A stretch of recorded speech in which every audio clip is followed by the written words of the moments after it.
merci d'être là, Pauline. Bienvenue. Merci pour ce moment, je suis heureuse d'être là aussi. Est-ce que tu veux bien te présenter en quelques mots, que les Mmh gens qui vont écouter ce podcast puissent savoir qui tu es? Ouais, bien sûr. Donc moi, je m'appelle Pauline Dany, j'ai 33 ans et j'habite, dans la Drôme, voilà, au pied du Vercors et à aujourd'hui, donc j'ai mon entreprise qui est vraiment, qui soutient vraiment mon projet de cœur et donc cette entreprise, elle s'appelle, Souvenance et l'énergie Waouh, qui l'accompagne, c'est, voilà: «Rappelle-toi qui tu es et deviens-le». waouh. C'est Ouais, ce qui me tient à cœur, c'est cette énergie, voilà, de se rappeler qui on est, donc voilà, des humains, connectés à la nature, aux saisons. Nous les femmes, voilà, à nos cycles, aux étoiles aussi. Voilà, je fais, de l'astrologie. Ouais. Donc devenir qui on est. Donc j'adore travailler avec, les archétypes pour qu'on puisse vraiment s'autoriser à être, ben, toutes les facettes de nous-mêmes et voilà, reprendre vraiment cette D'accord, souveraineté. OK. Et tu as fait quelle, cohorte de l'HEMC toi? La première, La je suis toute première. première, en Ouais, 2023, en avril 2023, mai 2023. ouais, c'est ça. Est-ce que, est-ce que tu me suivais déjà? Est-ce que tu connaissais un peu mes enseignements quand tu es rentrée dans l'HEMC? Et ben, pas du tout. Non, j'avais déjà entendu ton nom, mais je te connaissais pas du tout et en fait, j'ai D'accord. découvert, donc au moment du lancement de l'HEMC, donc la toute première cohorte.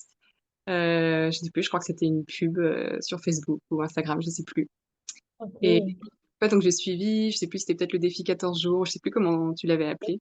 Comment on l'avait appelé celui-ci, mais oui, il y avait un espèce de défi, de manifestation pour, déjà commencer à connecter avec la manifestation à ce moment-là.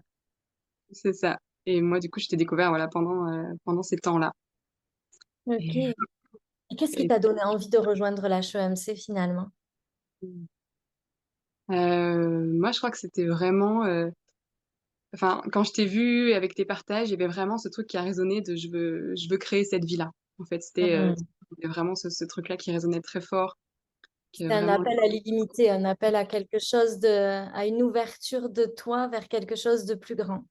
ouais, c'est ça. Il y avait vraiment, et connecter, tu vois, une part, plus grande à l'intérieur de moi. Aussi que ça se reflète, dans ma vie. Il y avait aussi ce côté où j'étais donc entrepreneur.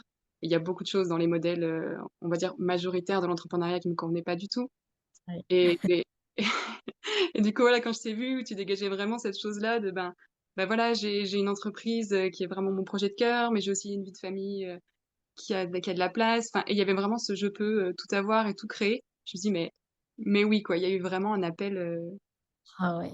C'est tellement important ce message-là pour moi et surtout pour les femmes. Alors, je dis pas qu'on parle pas aux hommes, mais, c'est vrai que nous les femmes, on nous a souvent appris à choisir entre, la vie de famille, ou, «notre carrière» entre guillemets, et tu vois, moi, j'ai été cet exemple-là. Pendant des années, j'ai été mère au foyer en pensant que, ben, je pouvais pas tout avoir en fait et que je pouvais avoir plein de choses dans ma vie parce que je vivais déjà dans la manifestation, mais tout avoir, il a pris sens plus tard quand j'ai vraiment compris, comme toi, ou en tout cas choisi à un moment donné que non, j'aurais à la fois, cette vie, d'abondance, cette vie, de succès financier et cette vie familiale et que je choisirais pas entre le temps pour mes enfants et le temps pour mon business et que je pouvais avoir les 2.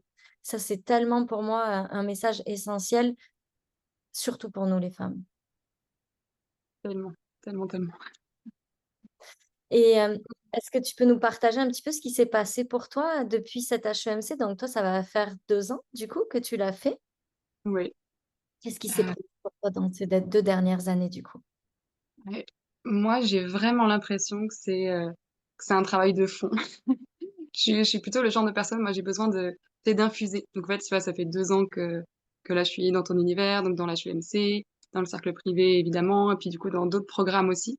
Donc il y a vraiment ce truc où j'ai l'impression que de baigner en fait, tu vois? Je dirais vraiment ça, de baigner, d'infuser. Donc j'ai l'impression qu'il y a plein de choses qui se passent, en souterrain et je fonctionne beaucoup comme ça. J'ai l'impression que, voilà, ça remanie, tu sais, plein de choses à l'intérieur, que ça se réorganise sans qu'on ait forcément conscience, de tout et ouais, ça c'est vraiment ça. En fait, je sens. Tu vois, je peux pas toujours nommer, mais je sens que je suis tellement une personne différente d'il y a 2 ans. Ça Hmm. me semble tellement évident Est-ce que et ton niveau de bonheur a changé, par exemple? Ton niveau, c'est quoi? Qu'est-ce que tu ressens, toi, qui a changé pour toi dans qui tu es, dans comment tu vis la vie au quotidien? ouais, le 1er truc, je dirais, c'est plus de je mets le mot un peu de maturité ou de sagesse, en fait. Il y a vraiment quelque chose où tu vois, dans un mélange entre avoir plus de résilience, forcément plus de souveraineté, plus de du coup, de liberté intérieure aussi et du coup, une façon de réagir aux choses qui est vraiment différente. Tu vois? Où je pouvais déjà avoir plutôt une bonne écoute, de mes émotions, mais pouvoir agir avec l'émotion encore présente. Enfin, tu vois, il y avait des choses où franchement je vais maintenant beaucoup plus loin. Donc vraiment dans un peu cette posture, voilà, un peu de ouais, de plus de sagesse, plus de résilience. Du coup, forcément, bah, plus de joie parce qu'il y a tellement de situations que maintenant j'aborde, différemment, que ce soit, bah, dans mes relations aussi, parce que, ben, du coup, forcément, c'est plus riche. Moi, j'ai repris plus de responsabilités aussi. Du coup, je laisse aussi plus, leurs responsabilités aux autres et en fait, il y a des relations qui sont encore plus, bah, encore plus saines, forcément encore plus joyeuses et où il y a plus, enfin, pour moi, de profondeur, quoi. Mm. Voilà, forcément aussi, eh ben, dans mon entreprise où je sens qu'il y a des choses où voilà, il y a des choses bah, qui sont différentes dans, bah, du coup, ma capacité à oser plus alors que forcément, bah, il y a des choses qui font peur ou je peux me limiter à y aller et en fait, je me dis: «Ben non, en fait, je vais y aller quand même». Donc j'ai plus, voilà, cette posture-là et puis, forcément aussi plus de joie aussi dans juste le fait de savourer ma vie, d'avoir encore plus de gratitude. Il y a Ça, vraiment des c'est choses quand même quelque chose qui est tellement important. De juste traverser cette vie en étant plus heureux, ça vaut tout l'or du monde pour moi. De pouvoir, comme tu dis, je crois que ce changement de posture, en fait, que l'on prend quand on comprend comment les choses fonctionnent, au-delà de ce que ça apporte dans la matière, ça nous permet surtout de vivre la vie avec un autre regard, de traverser ce qui aurait pu être des difficultés de façon beaucoup plus légère, de nous sentir, ça ne veut pas dire que humainement, il n'y a pas des inconforts, il n'y a pas de la tristesse, mais on sait au fond que c'est toujours là pour nous faire grandir. On sait que ça arrive pour nous et que quoi qu'il arrive, c'est une opportunité pour s'élever dans nos manifestations, pour changer les choses. Et du coup, ce qui pouvait sembler être des problèmes deviennent des opportunités de croissance. Tout ce qui pouvait sembler rendre la vie un peu plus difficile devient une façon de vivre dans le flot de la vie et fait que ben, on se sent plus prisonnier de ce qui se passe ou euh, en réaction avec les choses qui arrivent, mais vraiment, on peut aller chercher à l'intérieur de nous cette sagesse, comme tu dis, qui fait que ben il y a un autre niveau de bonheur, de joie, de sérénité qui atterrit dans notre vie. Est-ce que tu es d'accord avec ça? ouais, ouais, ça résonne vraiment. C'est vraiment cette qualité d'être, tu vois, à la vie qui est complètement différente, ou quoi, un regard forcément qui est différent, une posture intérieure qui est différente aussi et ça juste, c'est tellement, Ah, c'est magique en fait. Ça c'est au-delà, tu sais, souvent les gens veulent du concret, puis qu'est-ce que tu as eu comme chiffre d'affaires, puis qu'est-ce que tu as rencontré l'amour de ta vie, puis c'est génial tout ça. Mais la qualité de vie avec laquelle on crée tout ça est bien plus importante finalement que le résultat que l'on obtient. Et pour moi, ce que tu disais en début, quand tu as parlé au tout début, que tu disais, pour moi, c'est un travail de profondeur, c'est vraiment ça. C'est-à-dire que c'est pas, tu sais, c'est pas superficiel ou je veux juste une nouvelle voiture, puis j'obtiens une nouvelle voiture. C'est je vais transformer à l'intérieur une vision, un ressenti qui fait que au final, tout va arriver sur un plateau, tout va se présenter à moi, je vais commencer à manifester des grandes choses, mais c'est un cheminement intérieur. Et sur ça, on a tous notre propre timing divin. C'est la loi de la récolte. Tout arrive au moment parfait pour nous quand on a fait ce travail-là. Et, euh, et je crois aussi qu'il y a quelque chose qui est important et que souvent, je ne sais pas si tu vas être d'accord avec moi, mais dans le développement personnel, je trouve ça parfois lourd, tu sais, de cette vision de travailler sur soi. J'ai vu plein de gens dans le développement personnel arriver au burn-out. un burn-out de travail sur soi, en fait, de je dois tout traverser, je dois tout guérir. Et moi, je trouve que dans cette façon-là de traverser la vie, on ne peut pas s'épuiser, en fait, parce que c'est juste la vie qui coule et on navigue à travers ces événements de la vie, mais on n'est pas toujours en recherche de ce qu'on doit soigner, de ce qu'on doit libérer, de ce qu'on doit guérir. Mais ça devient quelque chose de beaucoup plus léger et fluide aussi à accomplir ce travail de libération. Ouais. Ouais, moi, c'est quelque chose que je peux ressentir aussi de vraiment de cette lourdeur et puis finalement bah, je sais pas, d'un état d'esprit dans lequel on va toujours chercher le problème, en fait. Et moi, je suis en connaissance de cause où il y a vraiment ce truc, mais OK, bah, alors c'est quoi mon problème? Pourquoi j'y arrive pas? Et en fait, on finit par croire qu'on a plein de problèmes tout le temps et qu'on s'en sortira jamais, quoi. Et là, Exact. c'est vrai que, bah, en partie, tu vois, voilà, justement, ce changement de regard, dire: «Mais non, mais en fait, si c'était pile ce dont j'avais besoin pour vraiment grandir et aller, là où j'avais envie d'aller, mais en fait, c'est tellement différent». Et puis juste qu'en fait, à aujourd'hui, j'ai déjà tout ce qu'il faut. Enfin, je suis déjà moi et évidemment que j'ai déjà tellement de ressources que je peux déjà créer tellement de choses. Et évidemment que sur le chemin, bah, peut-être, voilà, je vais trouver des cailloux et ben, ce sera le temps de regarder, mais en fait, c'est tellement une autre façon de traverser, bah, traverser juste la vie, quoi. Tu sais, l'image qui me vient quand tu dis ça, c'est un peu comme un jeu vidéo où quand tu avances avec, je sais pas, ta petite voiture ou ton petit bonhomme de jeu vidéo, il y a un caillou sur la route, mais si tu lui mets un super pouvoir à ton bonhomme, eh ben, en fait, il voit un cadeau. Tu vois, c'est et au final, ce qui était une embûche, quelque chose qui le limitait, ça devient un cadeau d'expansion. Et je crois que quand on voit la vie de cette façon-là, naturellement, tout change et tout arrive à nous. Tellement. C'est c'est la chose la plus précieuse, je pense, qu'on peut réellement faire dans cette vie. C'est quand j'ai démarré dans la manifestation il y a 20 ans, ma décision de commencer à m'intéresser à tout ça, elle était comme une forme de rébellion.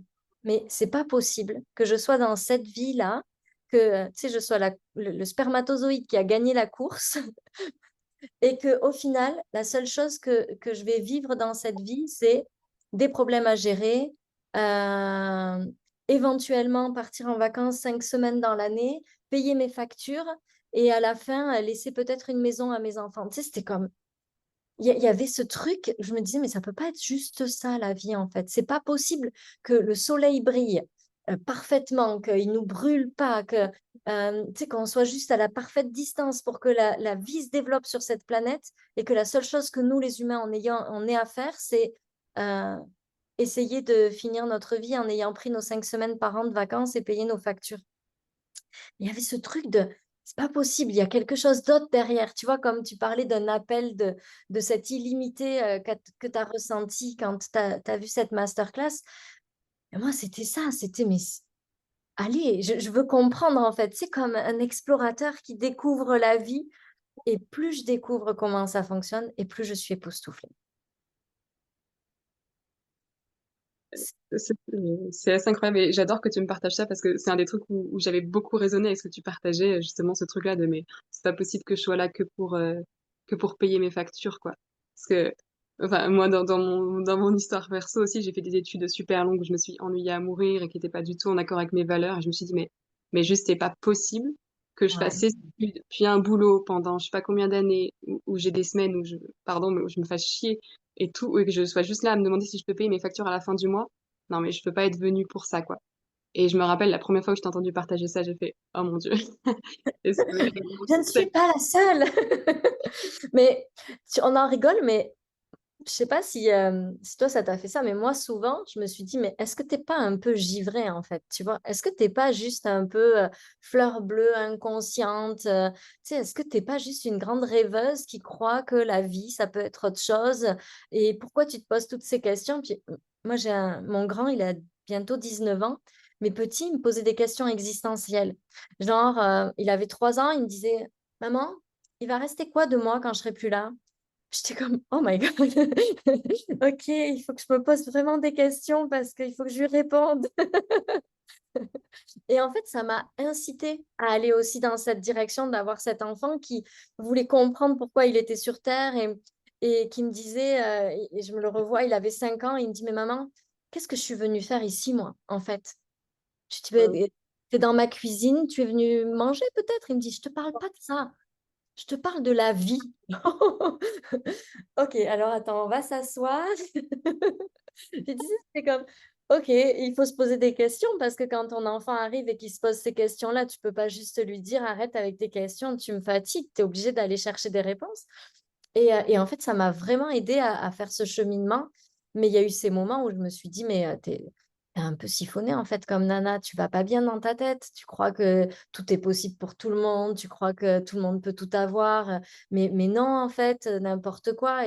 Et ces croyances-là, je les ai remises en doute tellement de fois et à chaque fois que je les remettais en doute, l'univers me montrait comme continue de croire. Tu sais, à chaque fois, il y avait une situation ou une de mes clientes qui me disait Sophie, c'est juste fou, il vient de se passer un truc incroyable. J'étais comme ah ouais. Ok, je dois continuer à croire à ça. Mais tu vois, c'est ce truc-là, quand on est des gens éduqués dans une éducation traditionnelle avec tu dois travailler dur pour y arriver, c'est dur quand même de lâcher ça aussi. Ouais, ouais, ouais, carrément. Et moi, je sens que ça fait encore je suis encore sur le chemin là, parce qu'il y avait vraiment, effectivement, quand tu dis, voilà, bah, la peur d'être givré, moi, j'avais peur d'être, je me dis, mais en fait, tu rêves, t'es complètement, tu sais, déconnecté de la réalité des choses, tu vas te planter, ça va être tellement douloureux. Enfin, tu vois, un peu Mm. la déception. Et là, moi, je sens qu'il y a des couches, tu vois, voilà, c'est couche après couche, hein, avec ça, mais il y a vraiment, c'est fou, en fait. Et c'est génial d'avoir justement des preuves, tu vois, que ça existe, de se dire, mais il y en a qui font autrement et c'est possible.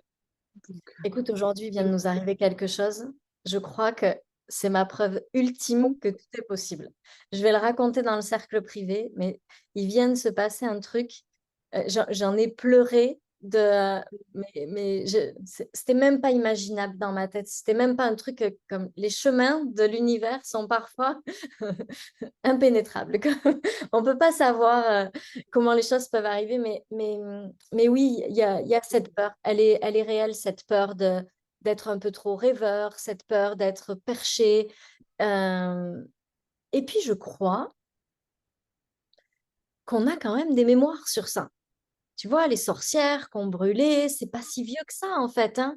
Donc, je crois qu'on a un peu aussi ce truc bah, si tu crois aux lois de l'univers, en fait, tu es un peu une sorcière, tu es un peu quelqu'un de bizarre.